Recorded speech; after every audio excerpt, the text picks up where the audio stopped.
Shalom, selamat pagi semuanya. Bersyukur, berterima kasih pada Tuhan. Kalau pagi hari ini kita boleh bangun lagi dengan tubuh yang diberkati, dengan kekuatan, kesehatan yang baru yang datang daripada Tuhan. Dan kita boleh bersama-sama lagi datang menghampiri tahta kasih karunia Tuhan. Bersyukur buat penyertaan dan pemeliharaan Tuhan di sepanjang minggu ini. Kita boleh di akhir pekan kembali. Dan kita bersyukur sebab Dia Bapa yang baik bagi kita. Sebab itu pagi hari ini kita mau memuji, kita mau menyembah, sebab Dia yang layak dipuji, disembah. Bapa, kami bersyukur, kami berterima kasih kepadamu, sebab Engkau baik, sungguh baik, sangat baik, teramat baik. Engkau yang selalu baik dan selamanya Engkau akan tetap baik bagi kami. Sebab itu kami bersyukur dan kami mau memuji, menyembah. Kami bangga punya Bapa yang seperti itu. Kami mau mengasihi-Mu karena Engkau yang lebih dulu mengasihi kami. Kami bersyukur buat kasih-Mu yang ajaib, kasih-Mu yang sempurna, yang Kau nyatakan dalam hidup kami. Pujilah nama-Mu, pujilah nama-Mu.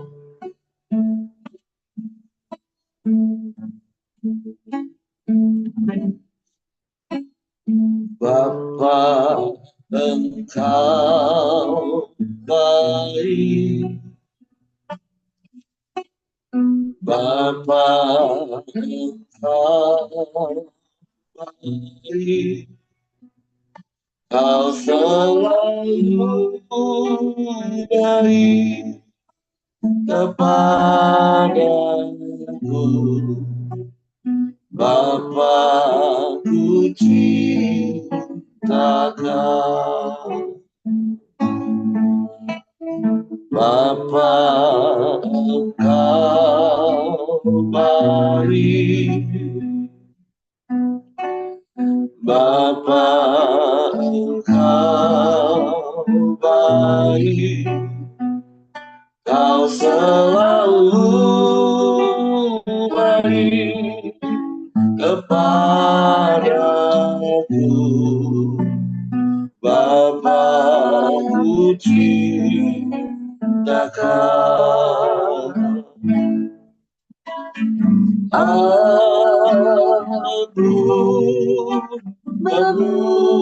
memuji-Mu. Aku menyembah-Mu, menyanyi haleluya.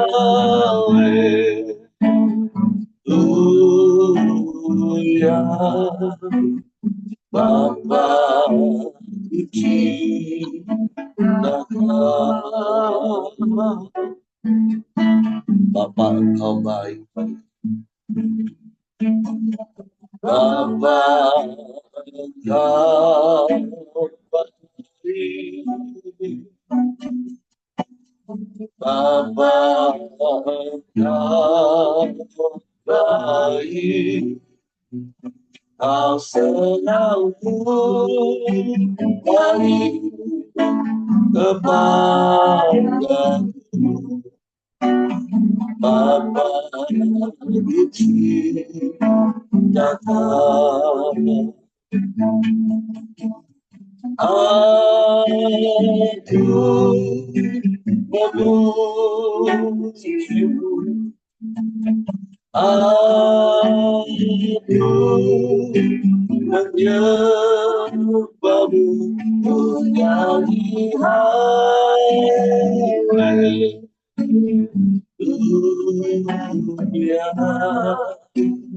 Bapa, ku cinta Kau.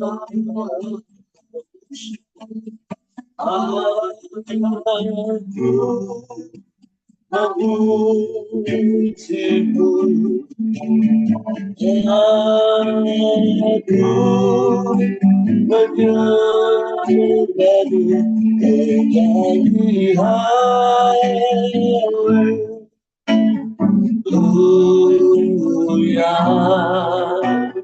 Bapa, ku cinta Kau.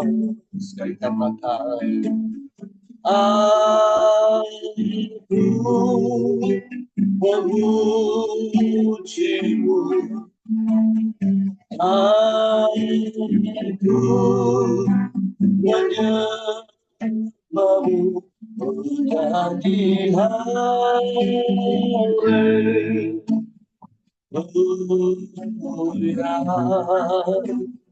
Bapa, ku cinta Kau. Bapa, ku cinta Kau. Bapa, ku cinta Kau.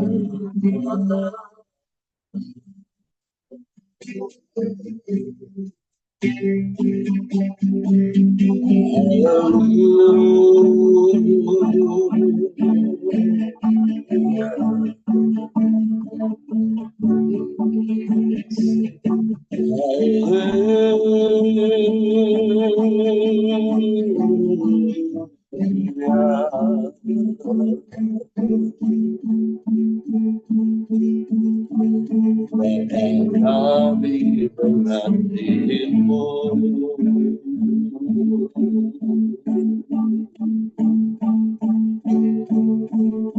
Bapa, kami mencintaimu.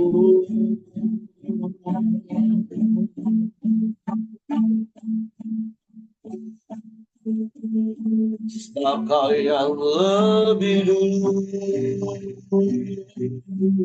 mengasihi kami, mencintai kami.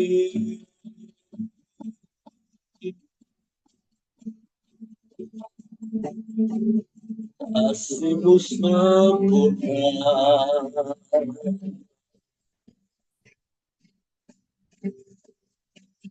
cinta-Mu abadi, kekal selamanya.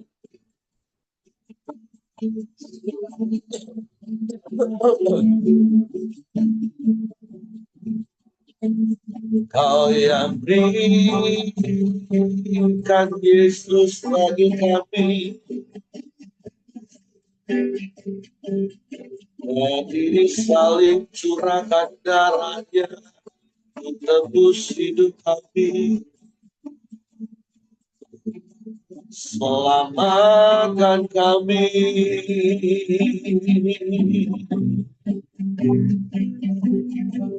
hapuskan dosa-dosa kami.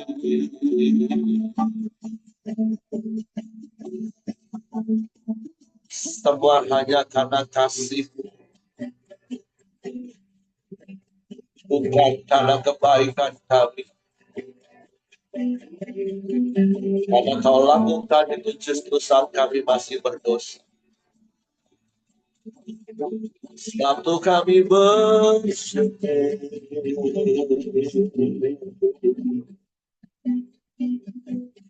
karena kasih dan karya salib, Kau jadikan kami menjadi anak-anak tebusan. Waktu kami mau menjadi anak-anak yang menyukakan hati-Mu, mengasihi-Mu, mentaati-Mu, melakukan firman-Mu. Roh Kudus, tolong kami.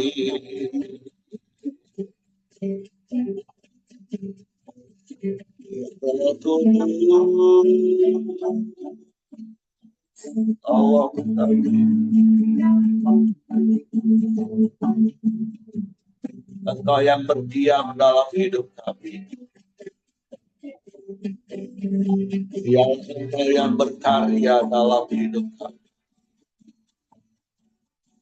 Menuntun, memimpin, mengarahkan kami kepada seluruh kebenaran firman ini.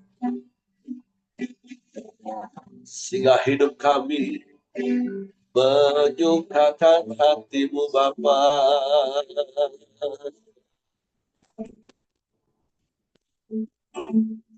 Hidup menurut kebenaranmu, sesuai rencanamu yang sempurna dalam hidup kami, supaya kami memuliakan nama-Mu. Sebab Engkau yang layak, Engkau yang layak dipuji, disembah. Haleluya, haleluya. Terpuji.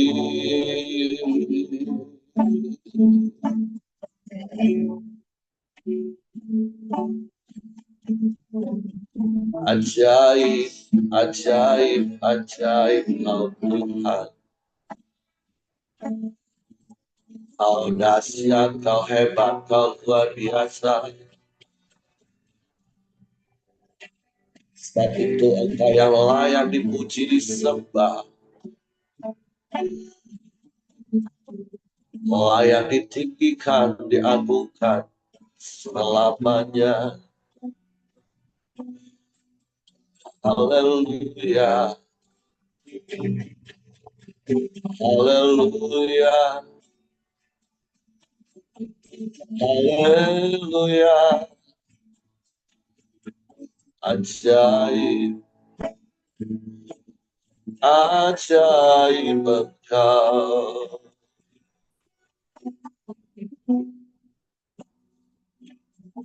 Mulialah nama-Mu, mulialah nama-Mu. Terima kasih, terima kasih. Hanya Engkau,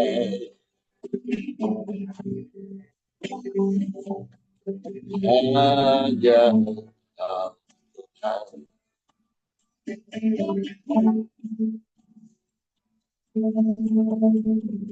Tidak ada yang lain, tidak ada yang sama seperti itu. Hanya Kau satu-satunya. Sungguh kami bersyukur punya Bapa yang seperti. Terima kasih.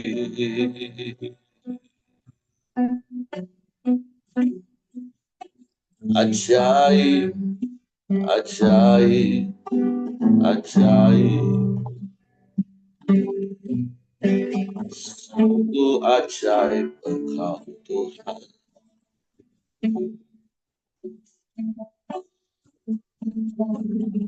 Tiada yang seperti-Mu.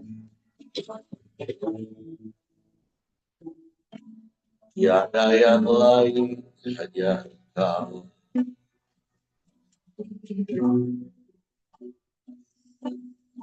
Mulialah nama-Mu, mulialah nama-Mu. Yesus Tuhan.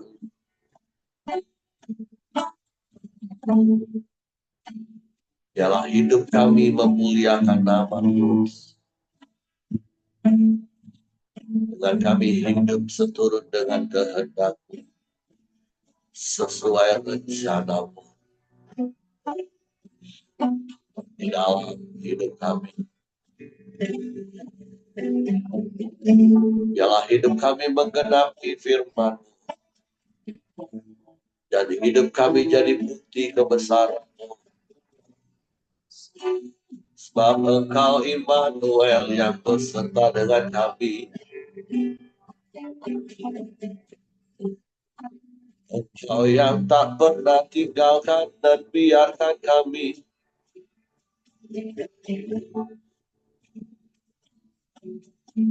Kami bersyukur. Kami bersyukur. Kami bersyukur. Terima kasih. Terima kasih. Terima kasih. Terima kasih. Terpujilah nama-Mu. Terpujilah nama-Mu.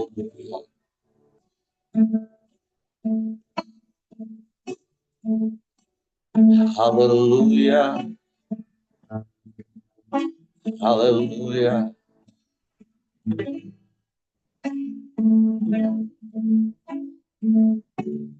Haleluya.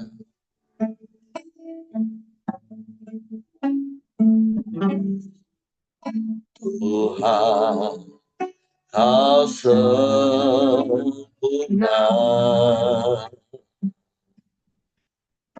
dalam rencana-Mu dan karya-Mu. Ku serahkan hidupku, murnikan dengan Roh-Mu. Tuhan, Kau sempurna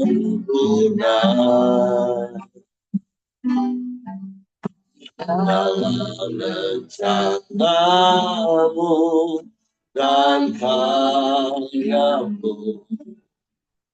Ku serahkan hidupku, murnikan dengan Roh-Mu. Hidupku mengenali firman-Mu. Tanda-Mu disertai tiap langkahku. Kau bersamaku di dalamku, jadi bukti kebesaran-Mu. Amin, amin, amin. Tuhan, Kau sempurna ya dalam rencana-Mu dan karya-Mu. Ku serahkan hidupku, murnikan dengan Roh-Mu. Tuhan, Kau sempurna dalam rencana-Mu dan karya-Mu. Ku serahkan hidupku, murnikan dengan Roh-Mu. Hidupku mengenali firman-Mu. Tanda mujizat sertai tiap langkahku. Kau bersamaku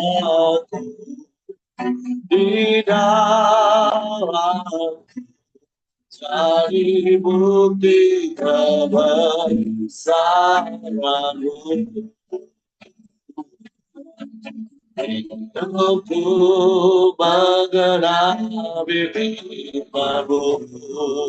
Haleluya. Ada mujizat sertai tiap langkahku. Kau bersamaku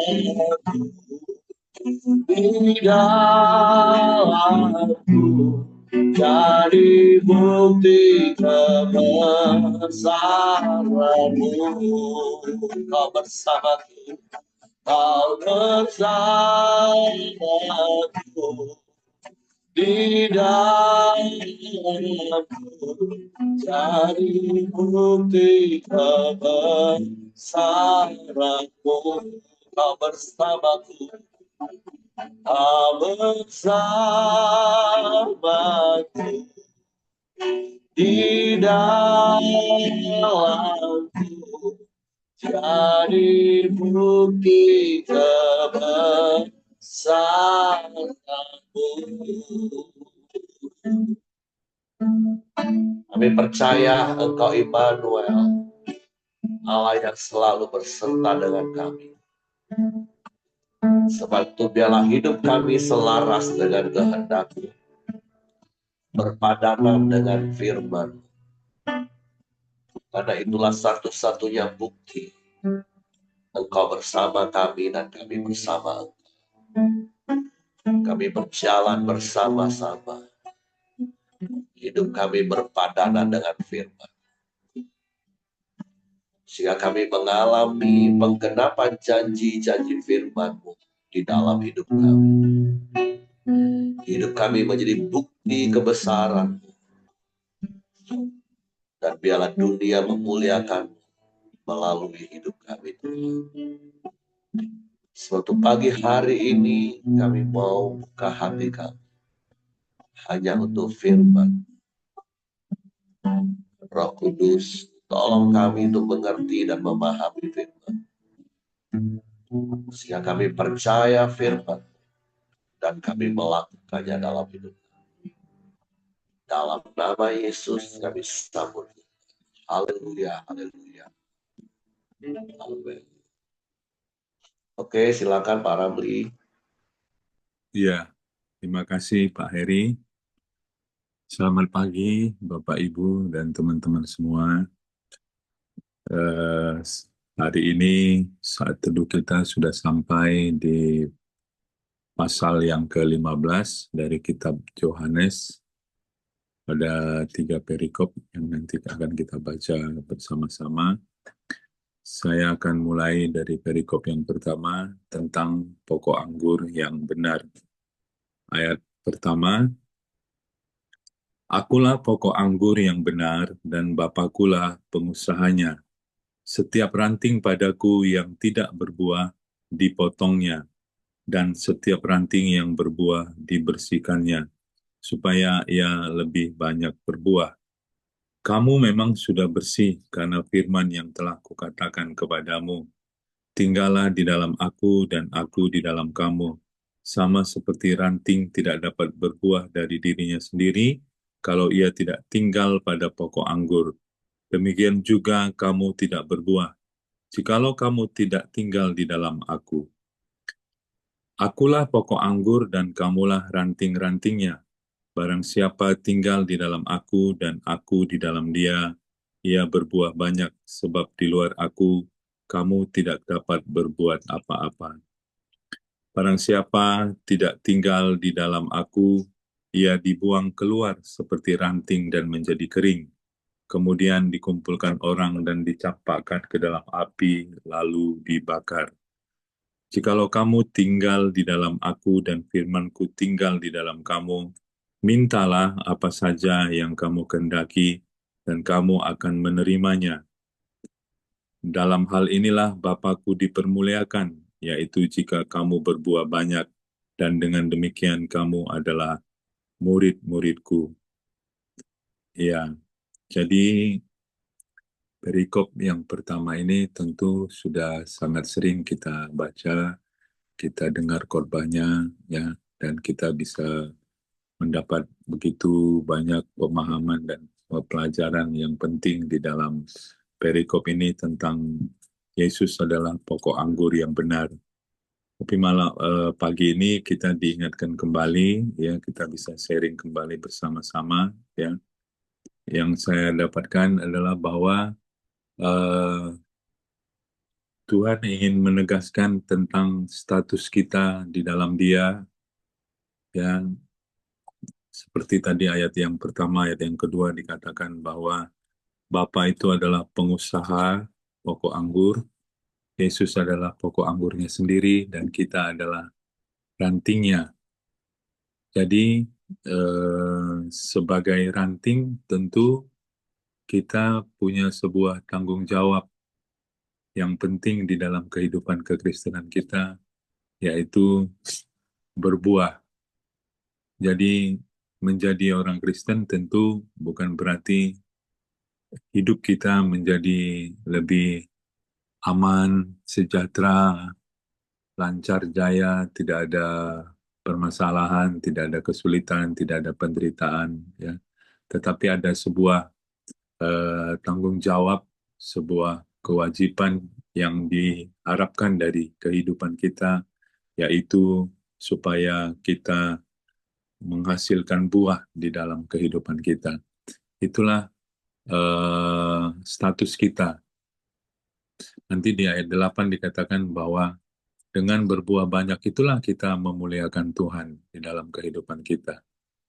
Jadi fokus kita adalah bagaimana supaya di dalam kehidupan kita sehari-hari, sepanjang hidup kita mengiringi Tuhan, kita menghasilkan buah-buah di dalam kehidupan kita.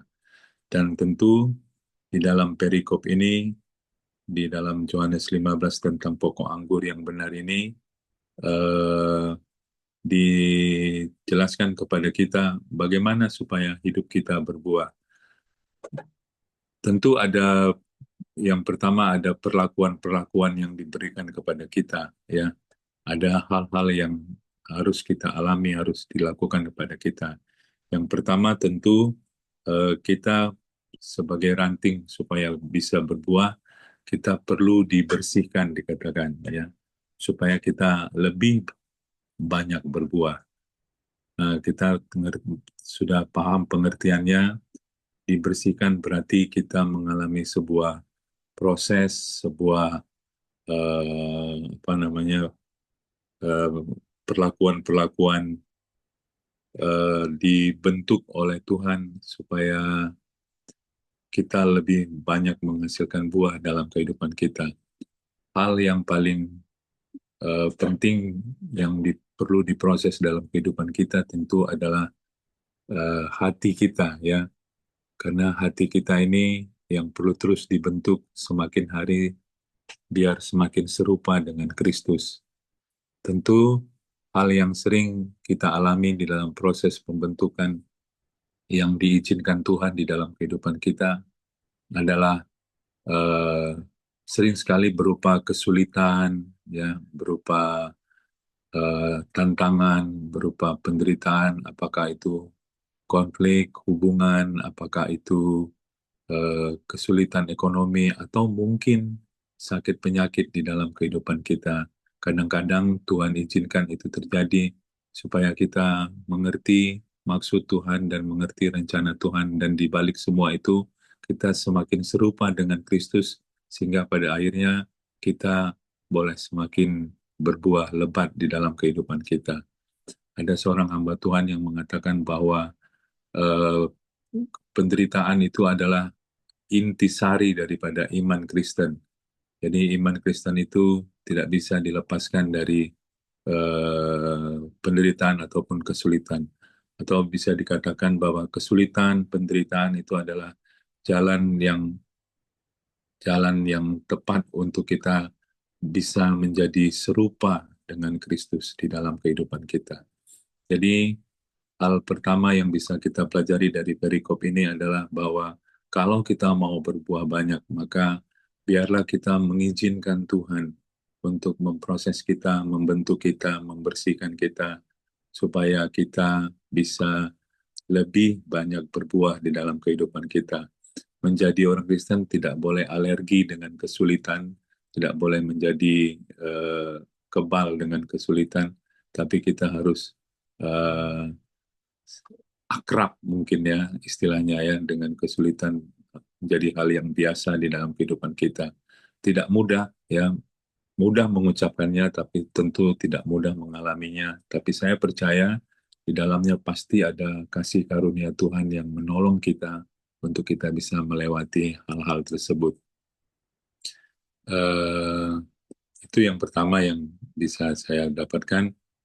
Hal kedua yang dijelaskan di dalam eh, perikop ini adalah bahwa bagaimana supaya kita eh, bisa menghasilkan buah. Tentu kita sudah eh, paham bahwa jalan yang tepat supaya kita bisa berbuah adalah tentu untuk bisa kita tetap tinggal di dalam Tuhan.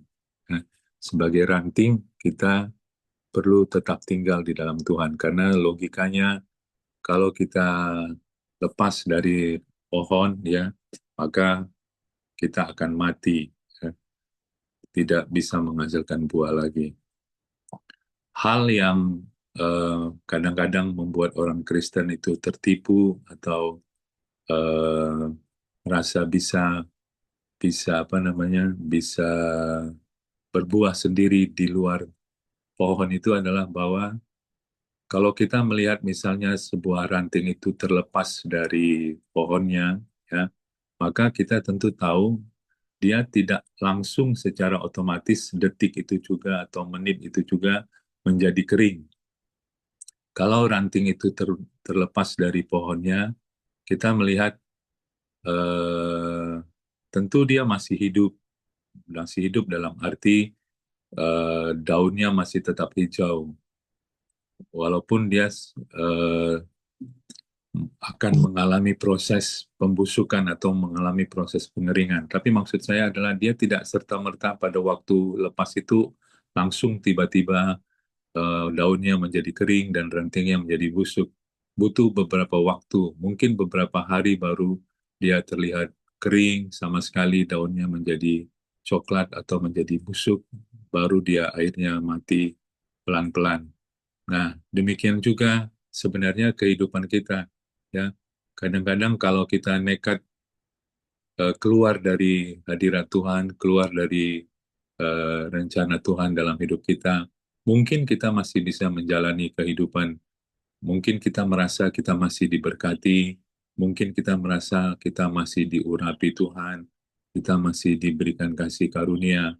Tapi tentu ya itu adalah sisa-sisa daripada kehidupan kita yang di luar Tuhan. Sehingga pada akhirnya secara pelan-pelan kita juga akan mengalami kematian secara rohani, kekeringan secara rohani. Oleh karena itu, tentu sekali lagi hal yang mutlak di dalam kehidupan kita, kalau kita mau berbuah, tidak lain tidak bukan adalah kita harus tetap tinggal di dalam Tuhan, tinggal di dalam firman-Nya, tinggal di dalam kasih-Nya, maka secara otomatis ya kita akan menghasilkan buah. Kita sudah sering mendengar pengajaran bahwa tidak ada ranting yang berkeringat berusaha bersusah payah untuk menghasilkan buah. Dia cukup melekat saja di dalam pohon, ya, melekat kepada pohon, maka secara otomatis pertumbuhan itu akan dialaminya, sehingga dia pada akhirnya, pada waktunya akan menghasilkan buah. Jadi sekali lagi kita diingatkan, ya, mari kita tetap tinggal di dalam Tuhan, ya. Hari ini kita diingatkan, ya, sejauh mana kita tinggal di dalam Tuhan, atau mungkin kita eh, tanpa kita sadari kita mulai menjauh dari Tuhan, ya. Sehingga dengan demikian firman Tuhan hari ini mengingatkan kita untuk kita kembali kepada Tuhan, kembali mendekat kepada Tuhan, kembali ada di dalam hadiratnya, kembali di dalam kasih-Nya, supaya dengan demikian kita bisa menghasilkan buah di dalam kehidupan kita. Ayat yang ke-8 bagi saya itu cukup menarik ya. Dalam hal inilah Bapakku dipermuliakan, yaitu jika kamu berbuah banyak, dan dengan demikian kamu adalah murid-muridku. Ternyata tentu kita diingatkan kembali bahwa jalan untuk memuliakan Bapa di dalam kehidupan kita ya itu adalah dengan berbuah banyak ya. Tidak disebutkan di sini ya jalan mempermuliakan Tuhan adalah lewat nyanyian, lewat pujian ya. Walaupun tentu itu tidak salah ya, nyanyian dan pujian itu eh, menolong kita untuk kita bisa meresapi kasih Tuhan di dalam kehidupan kita. Tetapi di sini diajarkan kepada kita bahwa jalan untuk memuliakan Tuhan, jalan untuk memuliakan Bapa adalah lewat kita berbuah banyak. Artinya apa? Lewat kehidupan kita sehari-hari lah kita bisa memuliakan Tuhan di dalam kehidupan kita. Dengan orang-orang bisa melihat dan merasakan, menikmati buah-buah di dalam kehidupan kita, mereka boleh memuliakan Tuhan di dalam kehidupan kita. Nama Tuhan boleh dipermuliakan. Jadi, lewat berbuah banyak di dalam kehidupan kita, lewat kehidupan kita sehari-hari, lewat aktivitas kita, perkataan kita, tindakan kita sehari-hari, justru kita dapat mempermuliakan Tuhan di dalam kehidupan kita. Itu perikop yang pertama. Saya akan lanjutkan perikop yang berikutnya. Perintah supaya saling mengasihi. Ayat 9, seperti Bapa telah mengasihi aku, demikianlah juga aku telah mengasihi kamu. Tinggallah di dalam kasihku itu. Jikalau kamu menuruti perintahku, kamu akan tinggal di dalam kasihku, seperti aku menuruti perintah Bapakku dan tinggal di dalam kasihnya. Semuanya itu kukatakan kepadamu supaya sukacitaku ada di dalam kamu dan sukacitamu menjadi penuh. Inilah perintahku, yaitu supaya kamu saling mengasihi, seperti aku telah mengasihi kamu. Tidak ada kasih yang lebih besar daripada kasih seorang yang memberikan nyawanya untuk sahabat-sahabatnya. Kamu adalah sahabatku. Jikalau kamu berbuat apa yang kuperintahkan kepadamu, aku tidak menyebut kamu lagi hamba, sebab hamba tidak tahu apa yang diperbuat oleh tuannya. Tetapi aku menyebut kamu sahabat, karena aku telah memberitahukan kepada kamu segala sesuatu yang telah kudengar dari Bapakku. Bukan kamu yang memilih aku, tetapi akulah yang memilih kamu. Dan aku telah menetapkan kamu supaya kamu pergi dan menghasilkan buah, dan buahmu itu tetap. Supaya apa yang kamu minta kepada Bapa dalam namaku, diberikannya kepadamu. Inilah perintahku kepadamu, kasihilah seorang akan yang lain. Saya lanjutkan, dunia membenci Yesus dan murid-muridnya. Jikalau dunia membenci kamu, ingatlah bahwa ia telah lebih dahulu membenci aku daripada kamu. Sekiranya kamu dari dunia, tentulah dunia mengasihi kamu sebagai miliknya. Tetapi karena kamu bukan dari dunia, melainkan aku telah memilih kamu dari dunia. Sebab itulah dunia membenci kamu. Ingatlah apa yang telah kukatakan kepadamu, seorang hamba tidaklah lebih tinggi daripada tuannya. Jikalau mereka telah menganiaya aku, mereka juga akan menganiaya kamu. Jikalau mereka telah menuruti firman-Ku, mereka juga akan menuruti perkataanmu. Tetapi semuanya itu akan mereka lakukan terhadap kamu karena namaku, sebab mereka tidak mengenal Dia yang telah mengutus aku. Sekiranya aku tidak datang dan tidak berkata-kata kepada mereka, mereka tentu tidak berdosa. Tetapi sekarang mereka tidak mempunyai dalih lagi bagi dosa mereka. Barang siapa membenci aku, ia membenci juga Bapakku. Sekiranya aku tidak melakukan pekerjaan di tengah-tengah mereka seperti yang tidak pernah dilakukan orang lain, mereka tentu tidak berdosa. Tetapi sekarang walaupun mereka telah melihat semuanya itu, namun mereka membenci aku maupun Bapakku. Tetapi firman yang ada tertulis di dalam kitab Taurat mereka harus digenapi. Mereka membenci aku tanpa alasan. Jikalau penghibur yang akan kuutus dari Bapa datang, yaitu roh kebenaran yang keluar dari Bapa, ia akan bersaksi tentang aku. Tetapi kamu juga harus bersaksi karena kamu dari semula bersama-sama dengan aku. Ya, jadi perikop-perikop ini kembali mengingatkan kita, mengajarkan kita supaya kita untuk saling mengasihi satu dengan yang lain.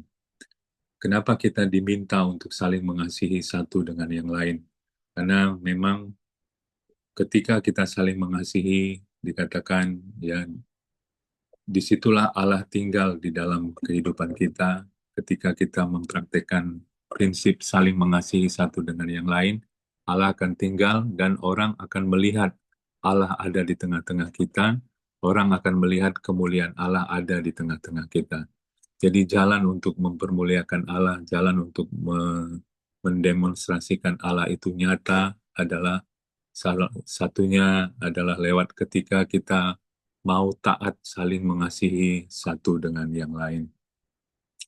Nah, ini tentu kebetulan adalah di bulan Desember ya, eh, waktu atau momen yang tepat untuk kita kembali mengingat kasih Tuhan di dalam kehidupan kita ya.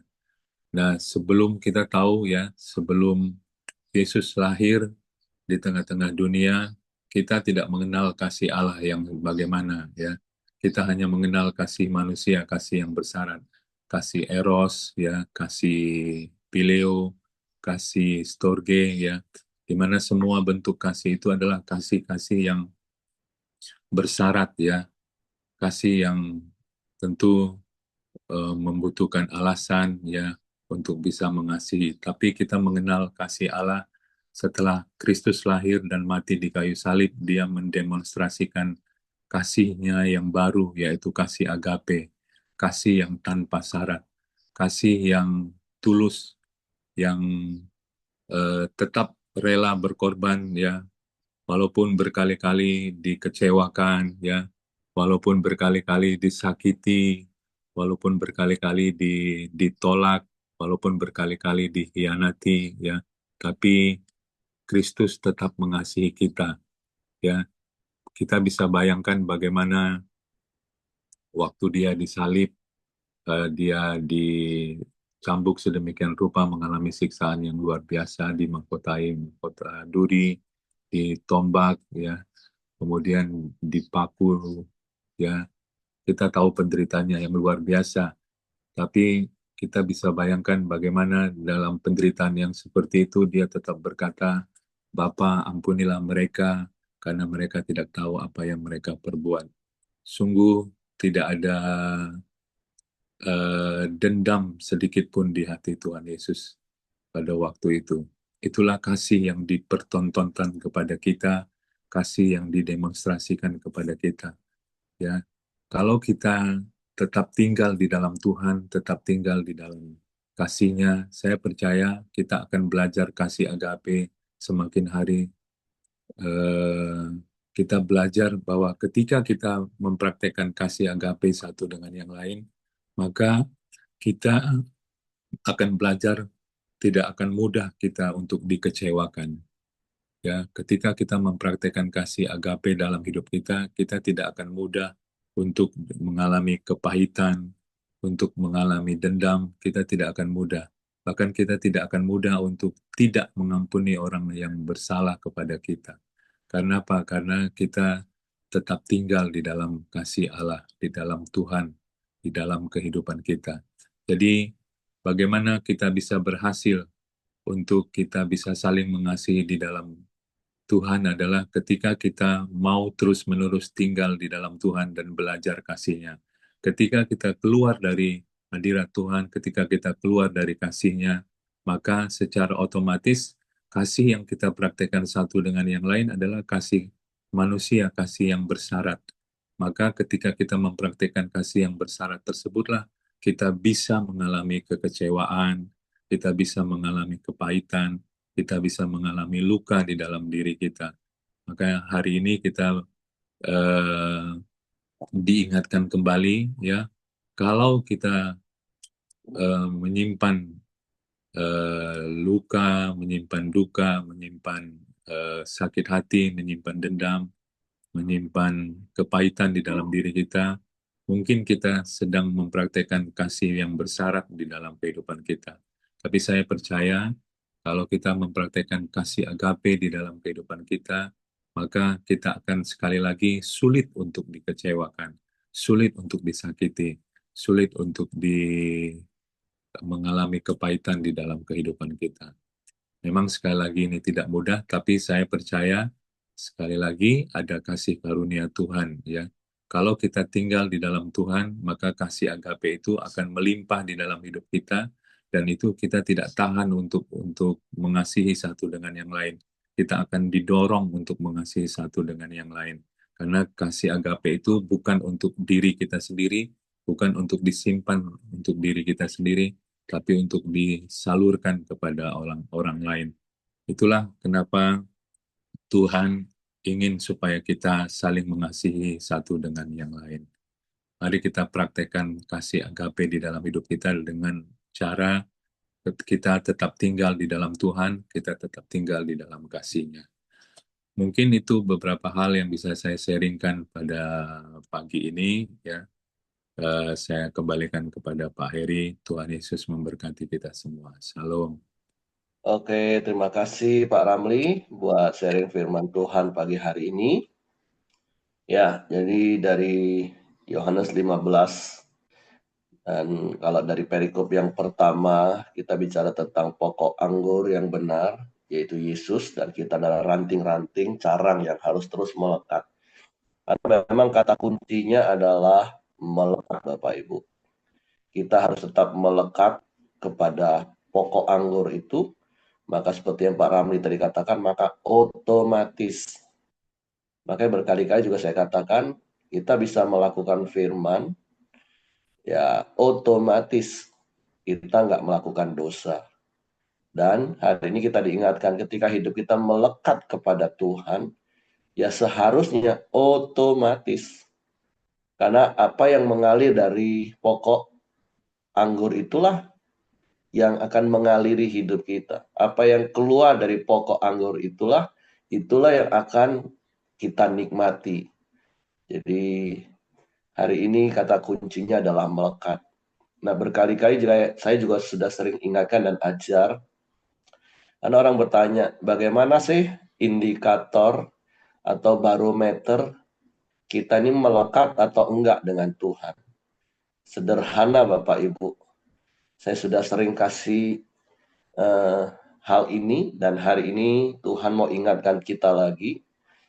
Kan secara garis besar ada musim yang akan dilewati oleh setiap pohon.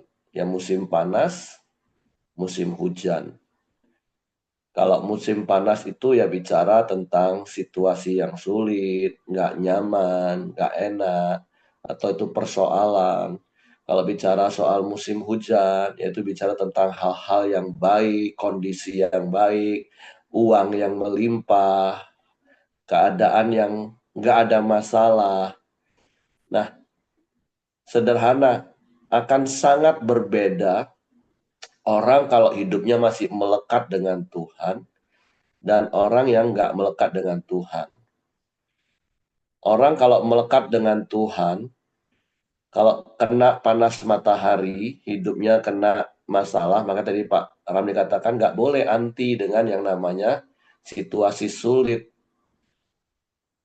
Pohon anggur itu sangat membutuhkan untuk menghasilkan buah, maka mereka sangat membutuhkan yang namanya matahari untuk proses fotosintesis.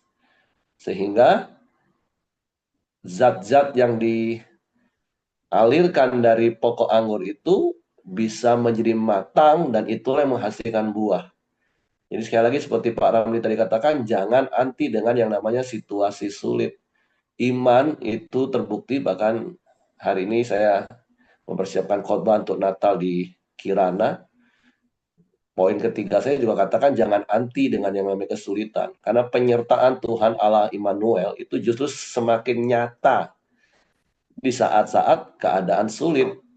Ya kalau mau melihat penyertaan Tuhan itu seperti apa, ya di masa sulit itulah kita akan benar-benar semakin rasa, oh iya ya Tuhan serta hidup aku. Nah, jadi orang yang melekat pada Tuhan, kalaupun kena matahari, buahnya semakin banyak karena proses fotosintesisnya itu semakin baik. Nah, orang yang melekat kepada Tuhan, kalau kena hujan, ya seperti berkali-kali saya katakan, daunnya itu akan semakin segar, pohon itu akan semakin segar. Kalau Bapak Ibu bangun pagi, kalau semalaman hujan, ketika Bapak Ibu yang punya taman di rumah, punya pohon-pohon, coba keluar, akan melihat daun-daunnya begitu segar, apalagi nanti kalau kena matahari lagi, semakin berkilau-kilauan.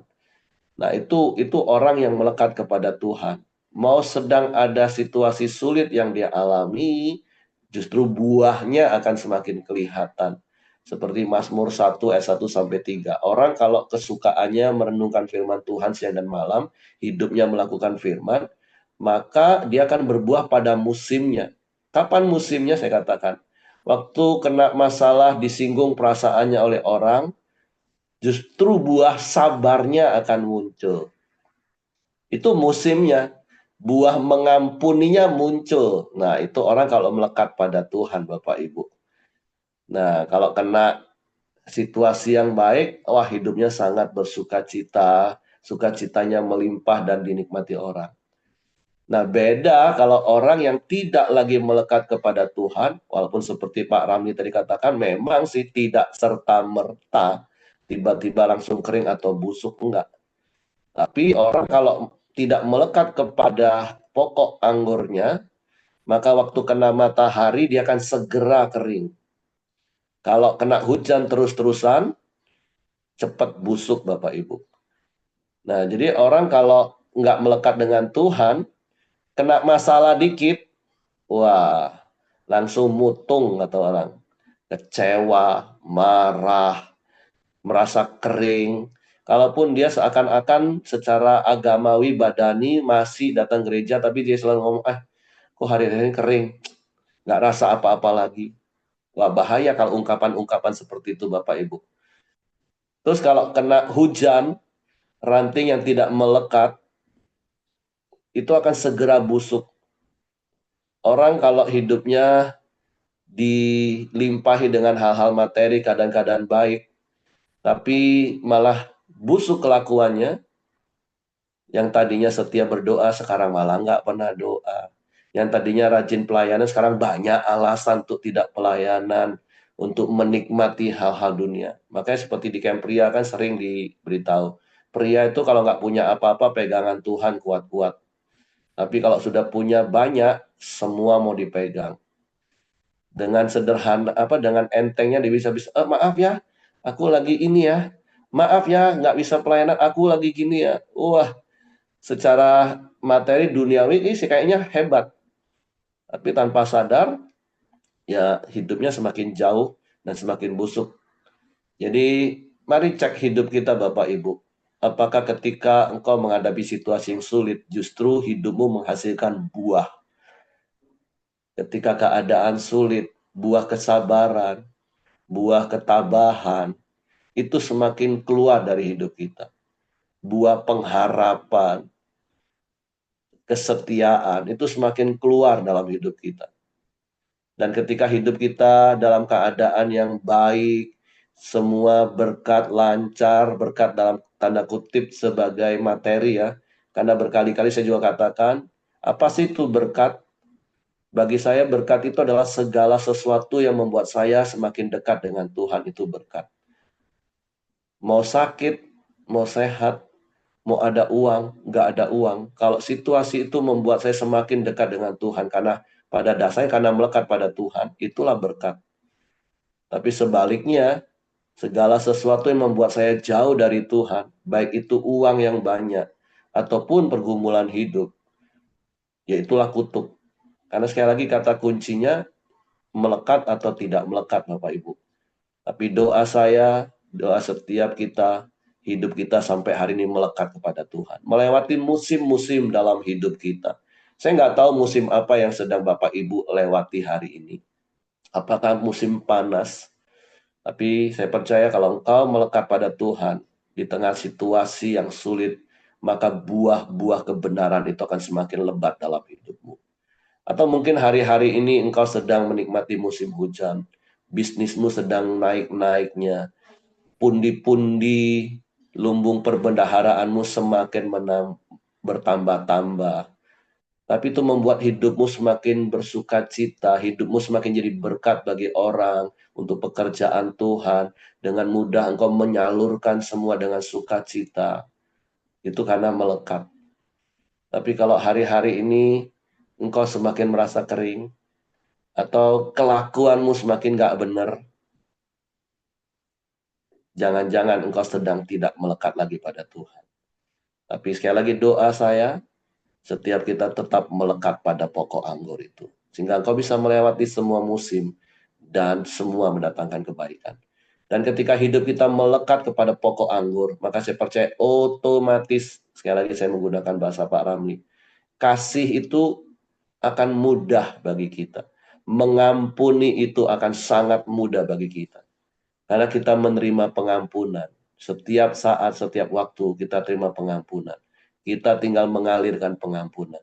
Dan berkali-kali saya katakan, kalau saya melihat orang yang susah mengampuni, jangan-jangan dia tidak menyadari, tidak merasa, tidak memahami bahwa dia juga sudah diampuni oleh Bapa. Dan orang yang seperti itu, ya berarti dia nggak terima pengampunan. Nah, kalau orang nggak terima pengampunan, ya berarti dia masih tetap orang berdosa. Sederhana, makanya ada ayat katakan, kalau kamu nggak mengampuni, Bapamu juga nggak mengampuni. Bukan Bapak kejam maksudnya Bapak Ibu. Orang kalau nggak bisa mengampuni, jangan-jangan dia nggak pernah merasa diampuni oleh Bapak. Dan kalau orang masih merasa dia nggak diampuni, berarti dia masih orang berdosa.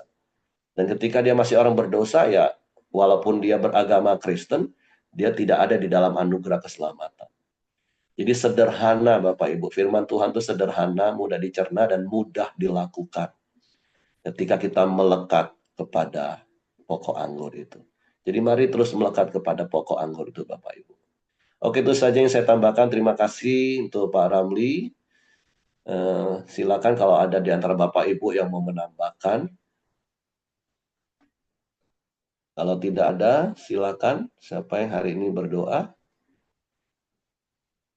Saya, Pak. Oke, silakan Anton. Nanti akan ditutup oleh Pak Ramli ya. Iya. Ya.